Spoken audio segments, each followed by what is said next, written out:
After going through film, what did you see from the game last night? I thought we did a really good job defensively. There was a physicality to the game that we played with, but it started with the first possession.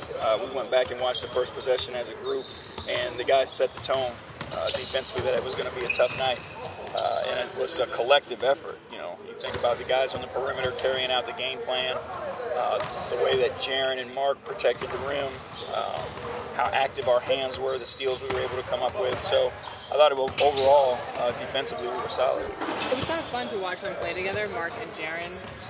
Do you see that level of play progressing and them working together throughout the season a little bit more? Yeah, once there's a comfort level and there's a skill set where they can play with one another and they can help each other. Some of those big-to-big passes that they were making, the high-low looks, those types of things. One of them can always be inside, one of them can always be outside. They can play together in tight spaces because of their skill set. And then defensively, they can be a bear. Obviously, we know Marc's expertise, Jaren's ability to get and protect the rim, and him learning overall NBA schemes. They could be a pretty dominant force. Mike didn't look so great last night. Was it just an off night, or was it not getting him the ball in the right places? What? They did a good job. Give them credit. They put a bigger defender on him and kind of tried to smother him with size. But we can always do more to help him out. There's more screens that we can set to kind of free him up, shake him loose. But again, those are things that we're learning as we go forward, and we'll figure out ways to help him. Have you guys moved on to Philly yet? What's your early read on what to expect from them? We haven't yet. We finished last night. We watched film this morning on the game last night. Today we worked on ourselves, and then tomorrow we'll dig down into them. But obviously, they bring in one of the best big guys in the league, a dynamic 6'9" point guard, and then they've got shooters around them. So they're a tough matchup. They play in Charlotte, I believe, on Friday night. So hopefully they play about 4 or 5 overtimes so we can get them exhausted. Last night you said that sort of like that physical defensive look is what you want from the team night in and night out.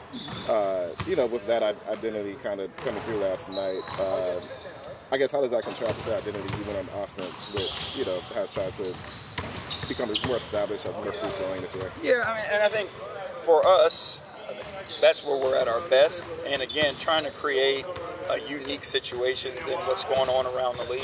Obviously, scoring is at a premium right now, but we want it to feel like when you come see us, you're uncomfortable because you're not used to doing what we're going to force you to do that night. Slow the game down. And then offensively, people get kind of antsy. So when we get going offensively, teams may gamble or make mistakes because they want to get back on offense so they can score the ball. So, we need to execute, set screens, cut, move the ball, those types of things, and hope that, our offense and defense work well together. Has it been a surprise this season seeing how the bench has been able to step up? I forget the exact number, but I know just through 10 games they've been one of the better scoring units in the NBA. Yeah, I think you see guys who are comfortable playing with one another. They know how to create for one another.